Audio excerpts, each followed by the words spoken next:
श्री शिवाय नमस्तुभ्यम। हर हर महादेव। आज सावन मास का तीसरा सोमवार है। आज दिनांक है 28 जुलाई और आज भगवान शिव की पूजा करने के लिए प्रदोष काल का समय रहेगा शाम 6:21 से 7:51 तक। आज पवित्र सावन मास का तीसरा सोमवार है, वो दिन जब समस्त दिशाएं हर हर महादेव के घोष से गूंज उठती हैं। इस मास में प्रत्येक सोमवार एक पुण्य स्रोत बन जाता है, जिसमें डुबकी लगाकर भक्तजन अपने जीवन के कष्टों से मुक्ति प्राप्त करते हैं। आइए आज की कथा से पहले हम सभी शिव शंभू का ध्यान करें। हे कैलाशपति महादेव, आपकी जटाओं से बहती गंगा, आपका भस्म लेपित स्वरूप, आपके त्रिनेत्र की दिव्य दृष्टि सब हमें पवित्र कर दे, हमें आत्म शांति, भक्ति और ज्ञान की ओर ले चले। हे करुणा निधान, हम सभी आपके चरणों में नतमस्तक होकर प्रार्थना करते हैं।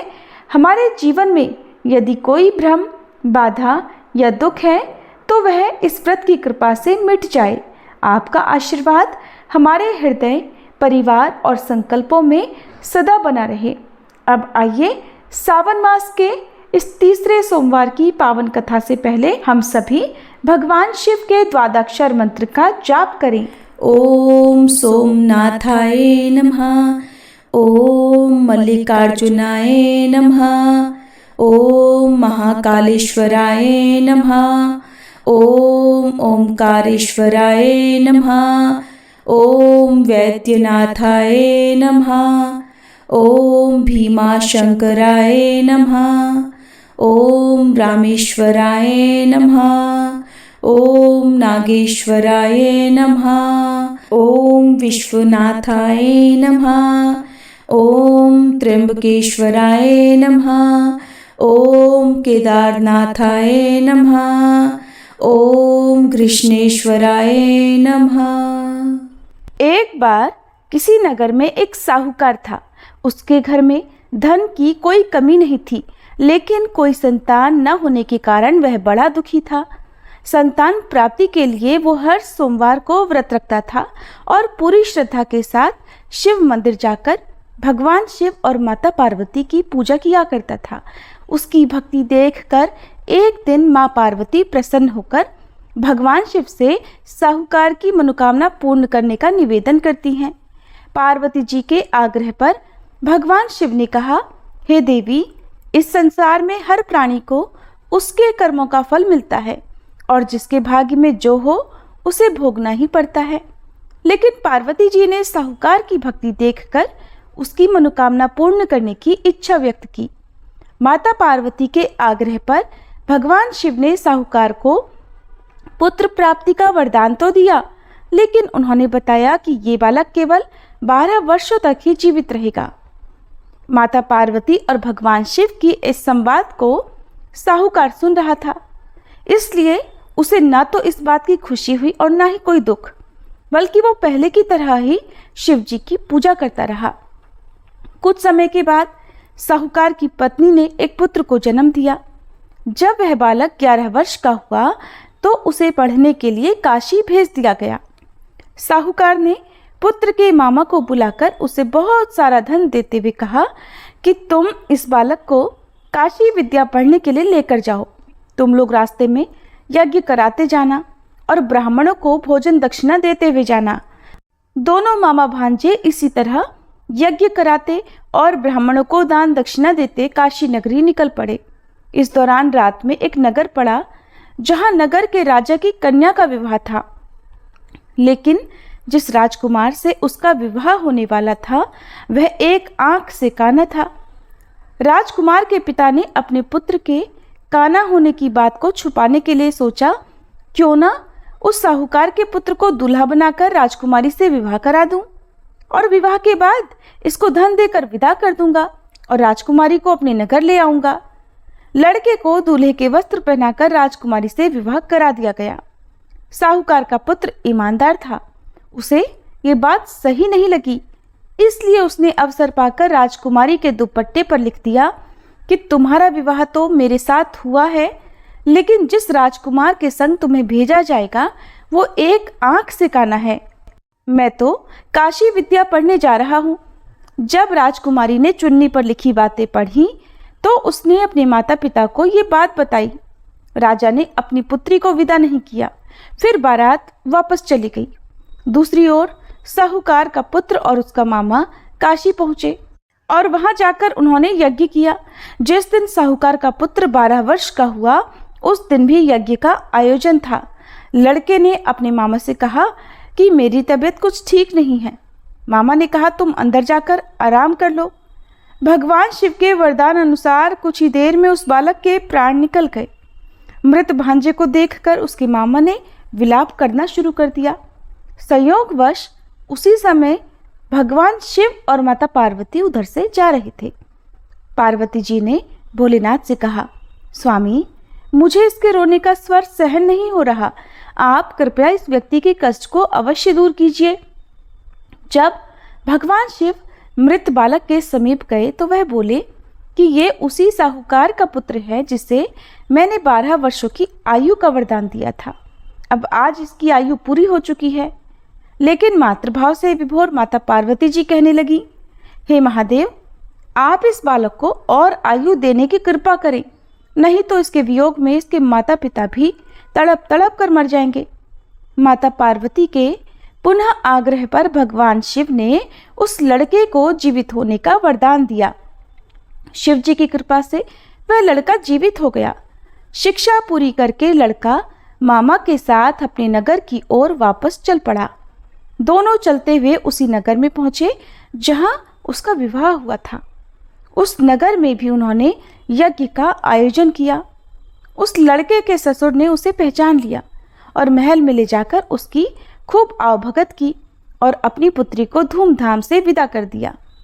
इधर साहूकार और उसकी पत्नी भूखे प्यासे रहकर अपने बेटे की प्रतीक्षा कर रहे थे। उन्होंने प्रण कर रखा था कि अगर उन्हें अपने बेटे की मृत्यु का समाचार मिला तो वो भी प्राण त्याग देंगे, परंतु अपने बेटे के जीवित होने का समाचार पाकर वे बेहद प्रसन्न हुए। उसी रात भगवान शिव ने साहूकार के स्वप्न में आकर कहा, हे श्रेष्ठी, मैंने तेरे सोमवार के व्रत करने और व्रत कथा सुनने से प्रसन्न होकर तेरे पुत्र को लंबी आयु प्रदान की है। इसी प्रकार जो कोई सोमवार व्रत करता है या कथा सुनता और पढ़ता है उसके सभी दुख दूर होते हैं और सभी मनोकामनाएं पूर्ण होती हैं। सभी प्रेम से बोलिए भोले शंकर भगवान की जय, माता पार्वती की जय। हे भोलेनाथ, आज सावन मास के तीसरे सोमवार को हमने आपकी कथा को यथाशक्ति श्रवण किया, आपकी स्तुति की, आपका व्रत किया। यदि इसमें किसी भी प्रकार की त्रुटि, अपूर्णता या शिथिलता रह गई हो तो करुणामय होकर क्षमा करें। हमारे मन, वाणी और कर्म को शुद्ध करें। हमें ऐसी भक्ति दें जो कभी डगमगाए नहीं और ऐसा प्रेम दें जो केवल आपके चरणों में समर्पित हो। सभी श्रोताओं के जीवन में शुभता बनी रहे, घर घर में सुख, समृद्धि और आनंद की धारा बहती रहे। सभी प्रेम से बोलिए पार्वती पते हर हर महादेव। प्रिय श्रोताओं, अब आपको सुनाते हैं नवग्रहों की कथा। ज्योतिष शास्त्र में नवग्रहों को बहुत ही महत्वपूर्ण माना जाता है, क्योंकि इन्हीं ग्रहों की चाल के कारण सभी राशियों के जीवन पर सकारात्मक या नकारात्मक प्रभाव पड़ते हैं। लेकिन कथा सुनाने से पहले आपको नवग्रहों के माता पिता के बारे में भी बताते हैं कि इन सभी नवग्रहों के माता पिता कौन हैं। ज्योतिष विज्ञान में ग्रह और उनकी दशा का विशेष महत्व है। ये सभी नवग्रह किसी न किसी क्षेत्र जैसे शिक्षा, ज्ञान, धन, लाभ, हानि इनका प्रतिनिधित्व करते हैं। सबसे पहले ग्रह की बात करते हैं सूर्य। सूर्य देव के पिता का नाम कश्यप है और इनकी माता अदिति हैं। पंच देवताओं में सूर्य देव का विशेष महत्व है। इनकी 2 पत्नियां हैं जिनका नाम संध्या और छाया है। शनिदेव भगवान सूर्य के पुत्र हैं और यमराज और देवी यमुना भी इनकी संतान हैं। दूसरे ग्रह हैं चंद्र ग्रह। चंद्रदेव महर्षि अत्रि के पुत्र हैं और उनकी माता का नाम अनुसुईया है।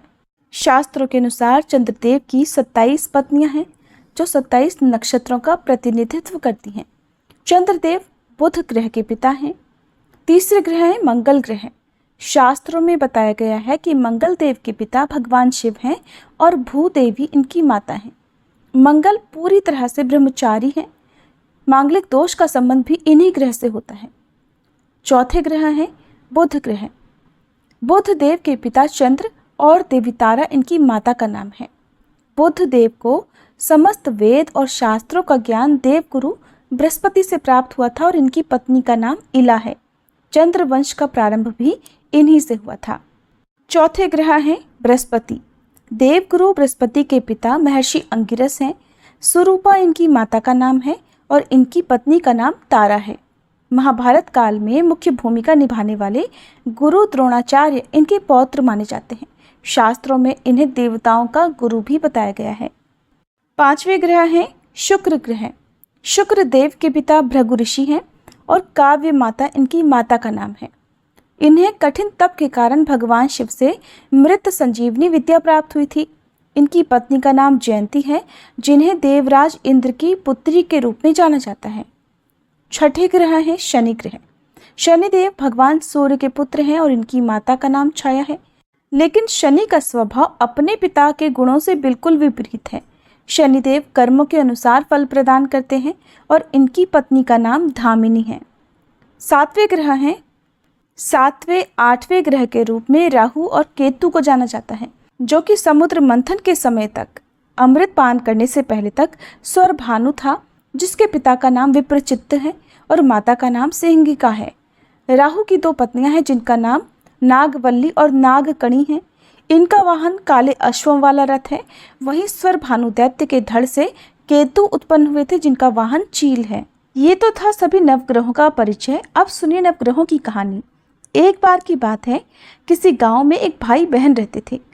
बहन का विवाह हो चुका था, तो एक दिन भाई अपनी बहन से मिलने के लिए उसकी ससुराल जा रहा था। रास्ते में भाई को एक सांप मिला और कहने लगा, मैं तुझे डसूंगा। भाई बोला, हे नाग देवता, मैंने ऐसा कौन सा अपराध किया है जो आप मुझे डसोगे? मैं तो अपने माँ बाप का एक ही पुत्र हूँ, बहन का एक ही भाई हूँ। मेरी पत्नी और मेरे बच्चे घर पर मेरा इंतज़ार कर रहे हैं।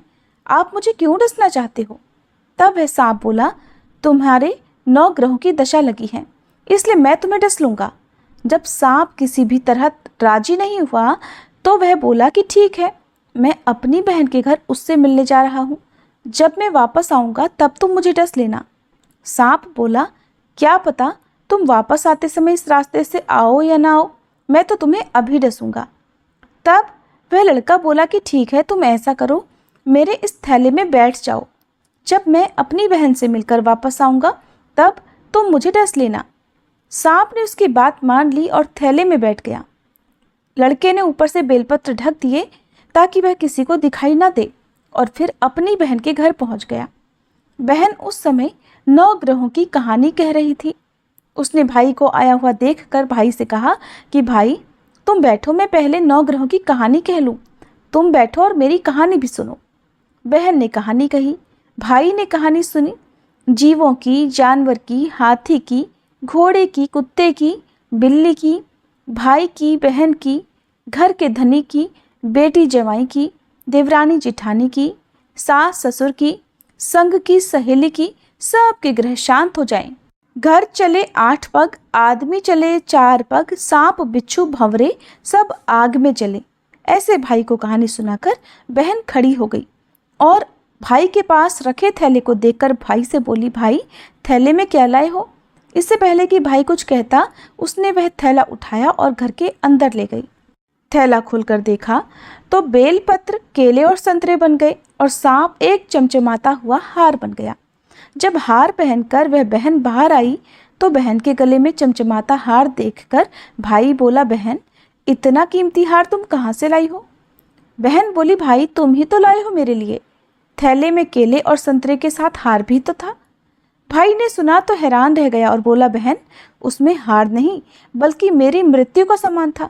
ऐसा कहकर उसने सारी बात अपनी बहन को बताई और फिर कहने लगा कि बहन ये तेरे ही 9 ग्रहों की कहानी का प्रभाव है, जो वह सांप हार बन गया। अब ये हार तू ही रख ले।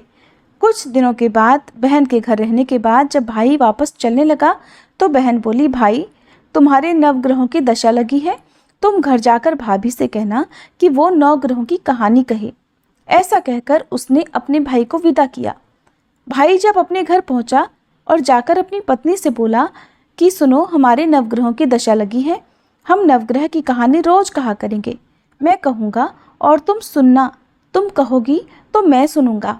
फिर बोला, जाओ 1 लोटा जल का भरकर लाओ, साथ में चावल और चीनी के दाने भी लेकर आओ। उसकी पत्नी सारी सामग्री ले आई। कहानी कही, जीव की, जानवर की, हाथी की, घोड़े की, कुत्ते की, बिल्ली की, देवरानी जिठानी की, सास ससुर की, घर के धनी की, बेटी जवाई की, भाई बहन की, सबके 9 ग्रह शांत हो जाइयो। घर चले 8 पग, आदमी चले 4 पग, सांप बिच्छू भंवरे सब आग में जल जाइयो। सभी 9 ग्रहों को नमस्कार है। जैसे 9 ग्रहों की दशा भाई की उतरी, वैसे ही इस कहानी को कहते सुनते और हुंकारा भरते सब की उतरे। सब पर 9 ग्रहों की कृपा बनी रहे। जय गणेश गिरिजा सुवन, मंगल मूल सुजान, कहत अयोध्या दास तुम, देहु अभय वरदान। जय गिरिजापति दीन दयाला, सदा करत संतन प्रतिपाला। भाल चंद्रमा सोहत नीके, कानन कुंडल नाग फनी के। अंग गौर शिर गंग बहाए, मुंड माल तन क्षार लगाए। वस्त्र खाल बाघंबर सोहे, छवि को देखी नाग मन मोहे। मैना मातु की हवे दुलारी, बाम अंग सोहत छवि न्यारी। कर त्रिशूल सोहत छवि भारी, करत सदा शत्रुन क्षयकारी।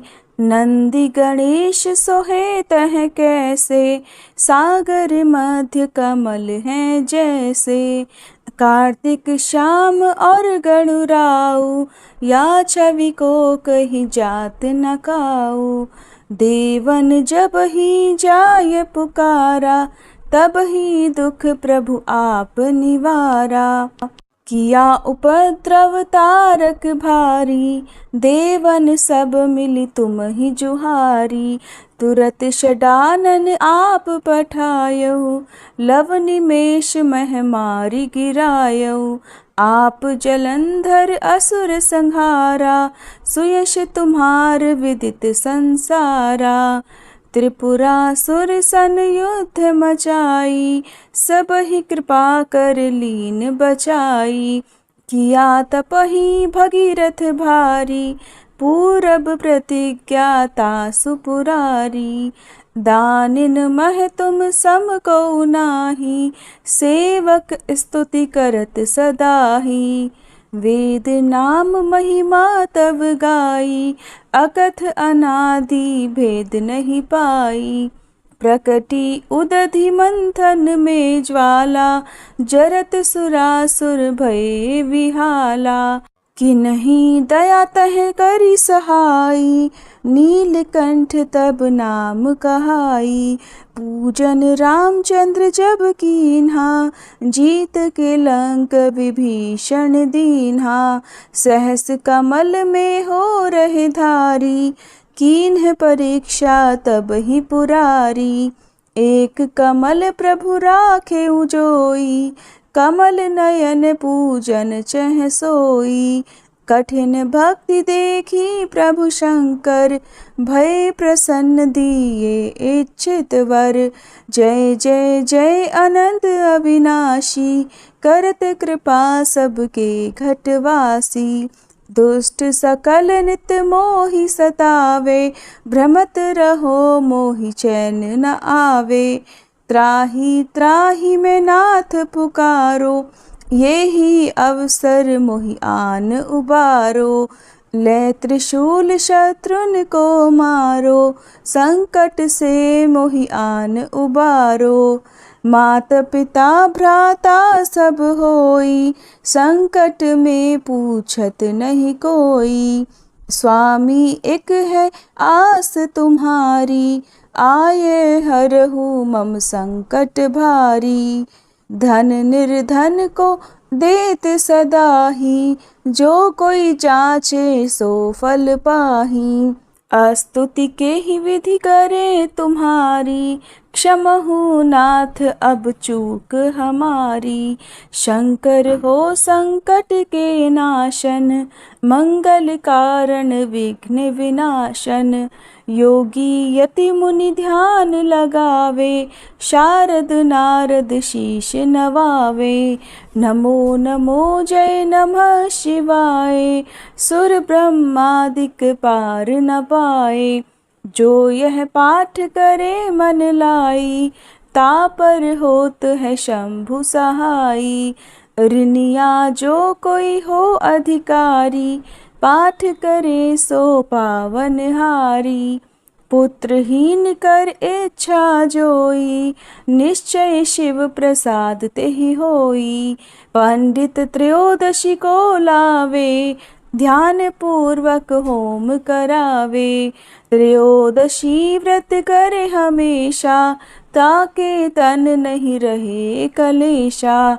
धूप दीप नैवेद्य चढ़ावे, शंकर सम्मुख पाठ सुनावे। जन्म जन्म के पाप नसावे, अंत धाम शिवपुर में पावे।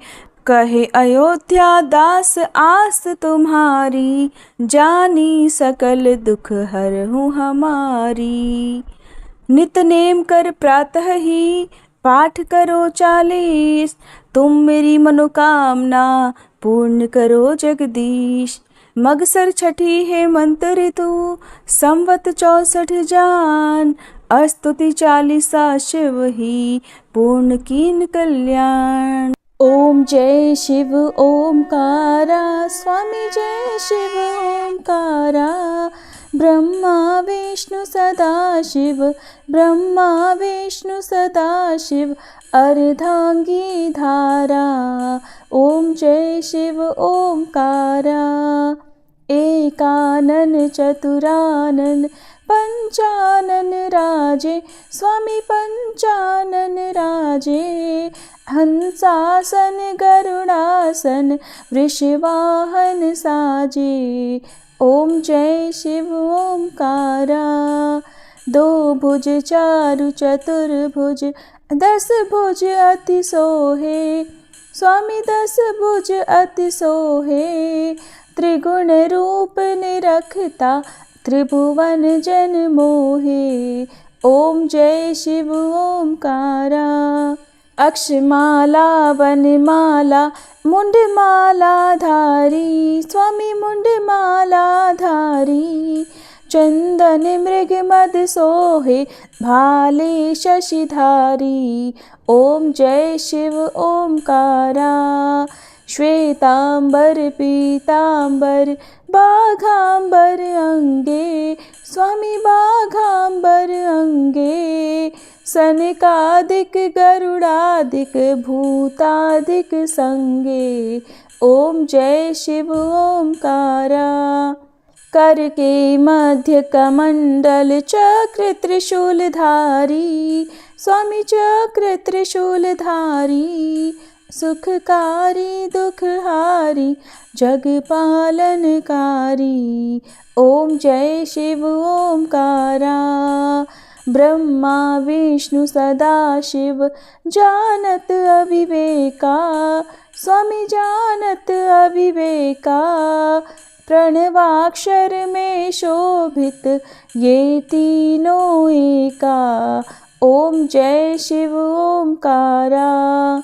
त्रिगुण स्वामी जी की आरती, जो कोई नर गावे। स्वामी जो कोई नर गावे।